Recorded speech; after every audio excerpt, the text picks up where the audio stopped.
Baik-baik, berarti kenali passion dulu di mana mereka sukanya, karena sesuatu hal yang kita sukai pasti enjoy aja dikerjain ya gitu ya udah Bir.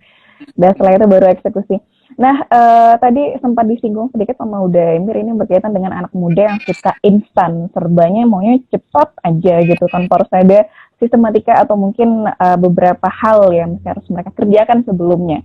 Nah, ini apakah menjadi kesalahan dari beberapa milenial gitu sehingga mereka ini akan menjadi bumerang bagi mereka sendiri dalam perkembangan ekonomi nantinya. Misalnya mereka yang sukanya instan atau kesalahan-kesalahan lain dari para milenial ini.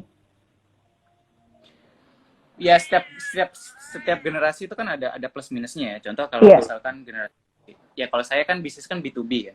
Iya. Hubungannya pasti 50 tahun ke atas gitu. Ya mereka lambat juga itu juga gitu, nggak bagus juga gitu kan. Iya.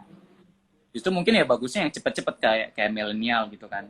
Iya. Well, tapi ya tadi instan kan juga ada bumerangnya yang dimana misal kita mau usaha atau mau bisnis, kan ada 10.000 jam dulu gitu ya. Iya.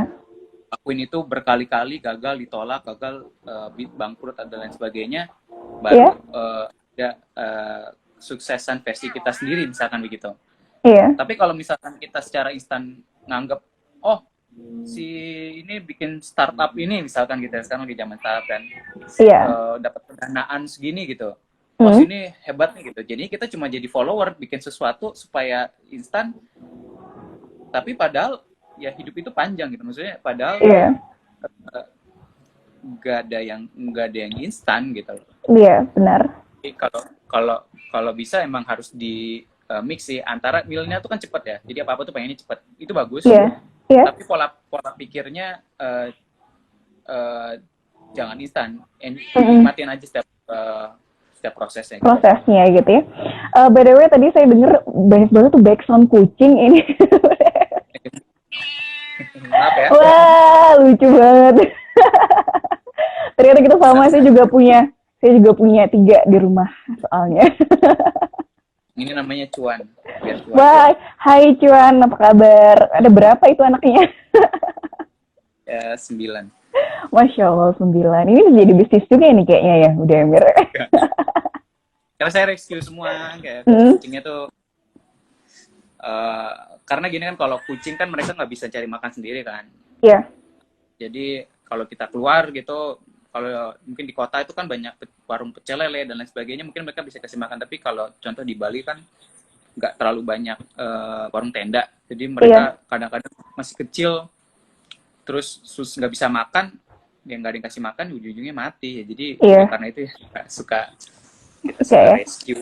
Ya, luar biasa sih kucing jalanan ini nanti. Iya, masih kucing jalanan.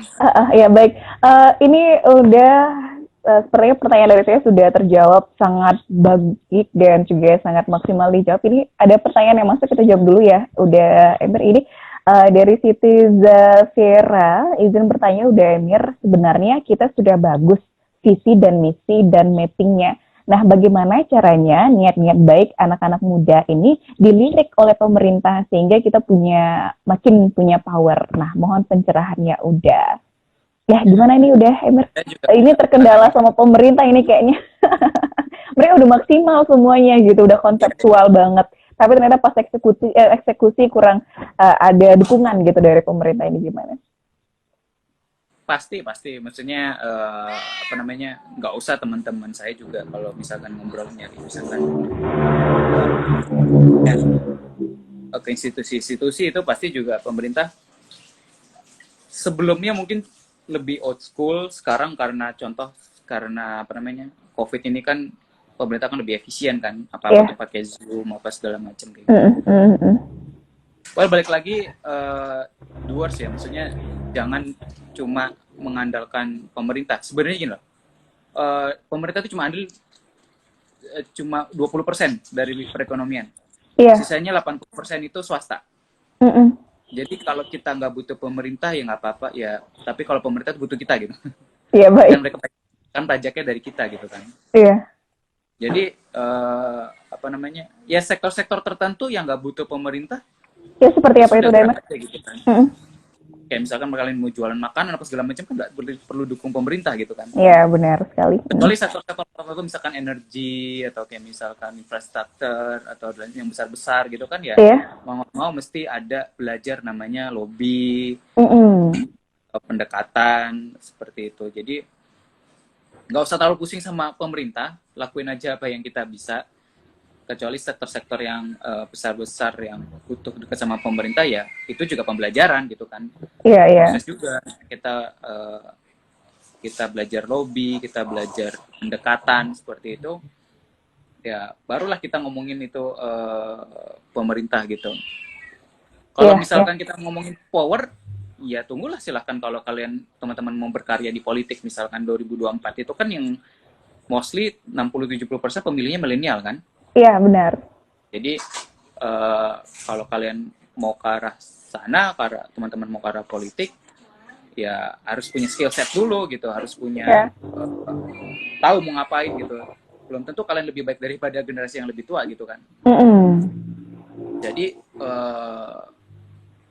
kalau milenial ada di pemerintahan ya itu bagus, tapi buktinya kemarin juga isu blunder juga ya kan. Iya. Jadi jangan terlalu, kalau saran saya jangan terlalu apa-apa tuh kita nyalahkan pemerintah, tapi benar. apa yang bisa kita lakukan untuk negara bukan saja. Iya. Baik. Iya, benar. Itu dia. Jadi semoga bisa terjawab dengan baik ya.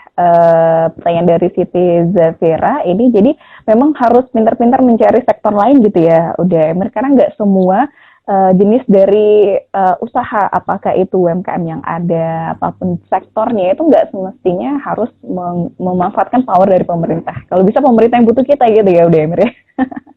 Benar. Iya, baik. Ini ada hal lain ini udah yang pengen ingin disampaikan untuk pengembangan ekonomi di daerah misalnya. Itu aja sih dari saya.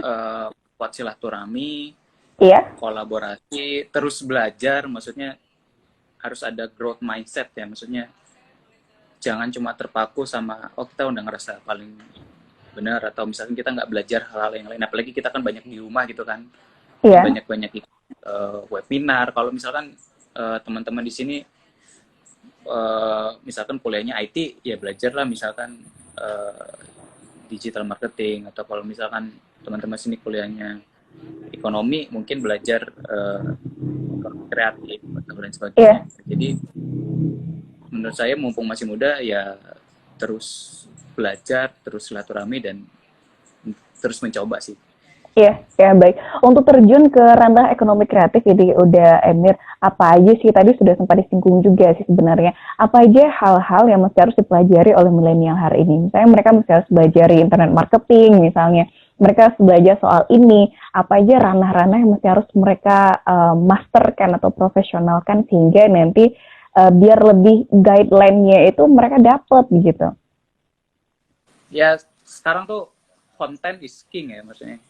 Ada bilang cash is king ya, sekarang konten is king, maksudnya konten dan juga apa sih namanya, kita mesti belajar ads misalkan di Facebook, di Instagram gitu kan, karena kan setiap bisnis kan butuh market gitu kan. Jadi yang perlu terus diasah, setiap orang sekarang kan lagi sibuk bikin konten gitu. Misalkan ada yang mau jual jamu, kayak ada yang mau jual masker lucu-lucuan, kayak ada yang mau jual frozen food gitu.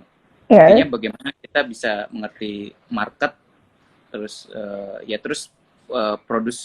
bikin konten-konten yang berkualitas.